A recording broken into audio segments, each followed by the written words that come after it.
దేవుని నామానికి స్తోత్రాలు. మీ అందరికీ వందనాలు. Last month 3rd డేట్న 3rd 4th నాకు సివియర్ హెడేక్ వచ్చింది. దానివల్ల ఆఫీస్కి కూడా వెళ్ళలేక రూమ్లోనే పడుకున్నాను. నెక్స్ట్ డే వెళ్ళా ఆఫీస్కి. స్వెట్ అయిందిలే ఇప్పుడు వెళ్ళొచ్చు అని చెప్పి వెళ్ళాను. కొంచెం అనీజీగా ఉంది. మధ్యాహ్నం వరకు వేసాను. మధ్యాహ్నం అనీజీగా ఉంది. వెంటనే వెళ్ళి ఆ కిచెన్లోకి వెళ్ళి షుగర్ వేసుకొని చక్కెర వేసుకొని కొంచెం వాటర్ తాగి సెట్ అయిందిలే అని మళ్ళీ వచ్చాను. సరే ఇంకా నా వల్ల కావట్లేదు, సార్ని అడిగి వెళ్ళిపోదామని చెప్పి సార్ దగ్గరికి వెళ్ళి నుంచొని అడుగుతున్నాను.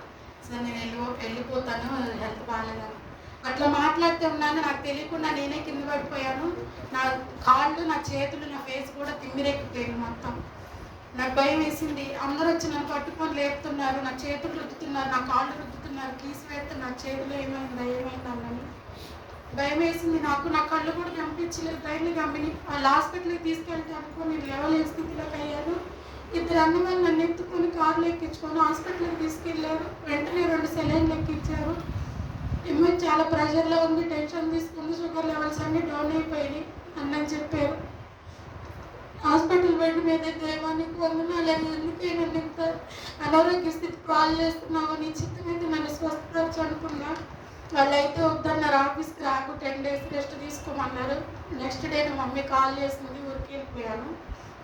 స్పెట్స్ మార్చుకున్నా, చాలా డేస్ అవుతుంది కదా అని చెప్పి హాస్పిటల్కి వెళ్ళాను. వెళ్తే వాళ్ళు అన్ని టెస్టులు చేశారు. నీకు లెఫ్ట్ ఐ కొంచెం తేడా ఉంది, సర్జరీ చేయాల్సింది ఖచ్చితంగా అని చెప్పారు. లెఫ్ట్ ఐ తేడా ఉంది అనేసరికి నాకు భయం వేసింది. మా మమ్మీ అయితే టెన్షన్తో అక్కడే కోలుపడిపోయింది.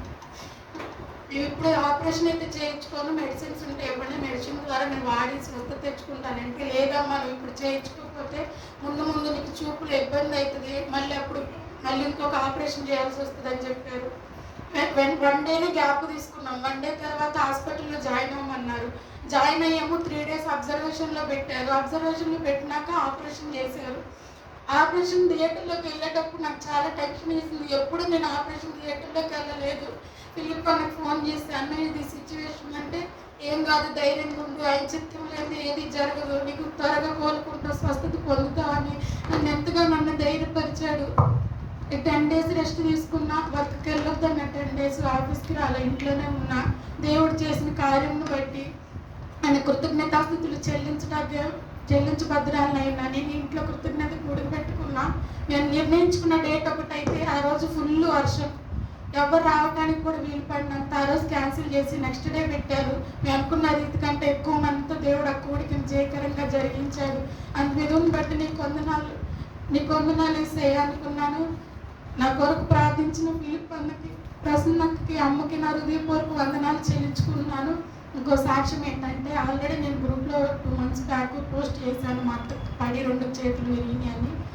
మరి 3 కట్లు 4 కట్లు పడతాయి అన్నారు. 2 కట్లతోనే తనకు దేవుడు పరిపూర్ణమైన స్వస్థత, సంపూర్ణమైన స్వస్థత ఇచ్చాడు.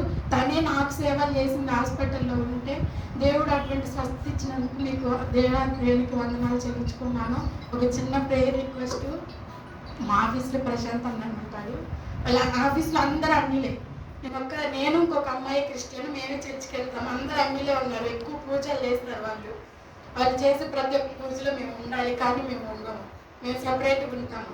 వాళ్ళు ఏంటంటే నేను చర్చికి వెళ్తానని ప్రేయర్ చేయండి మా కోసం అని చెప్పి అన్న ప్రేయర్ రిక్వెస్ట్ ఇచ్చాడు. ఏంటంటే నా జాబ్ కోసం చేయమని చెప్పాడు. అట్లానే ఒకరోజు ప్రేయర్ చేస్తూ ఉన్నా, తన జాబ్ విషయమే, మ్యారేజ్ విషయమే దేవుడు నాకు దర్శనం ద్వారా మాట్లాడుతున్నాడు. సామెతలు 31:10 ఉన్నతి అయిన భార్య దొరుకుతారు, అటు ముత్యము కంటే అమూల్యమైనదని. ఒక కుమార్తె చక్కగా చూపిస్తున్నాడు నాకు. నేను చెప్దాం అనుకున్నా, మళ్ళీ వాళ్ళు అన్యులు కదా, వాళ్ళు ఏమన్నా ఫీల్ అవుతారని ఊరుకున్నాను. మరి దేవుడు ఘనంగా వారికి వివాహం కుదిరింది. ఆ వివాహం జరగాలని, ఎటువంటి ఆటంకాలు అడ్డంకులు లేకుండా ఉండాలని ప్రశాంతత కొరకు మీ అందరి ప్రార్థనలో జ్ఞాపకం చేసుకోండి. నాకు ఇంత స్వస్థత ఇచ్చిన యేసయ్యకు వందనాలు. ఇచ్చిన సాక్ష్యం దేవుడు.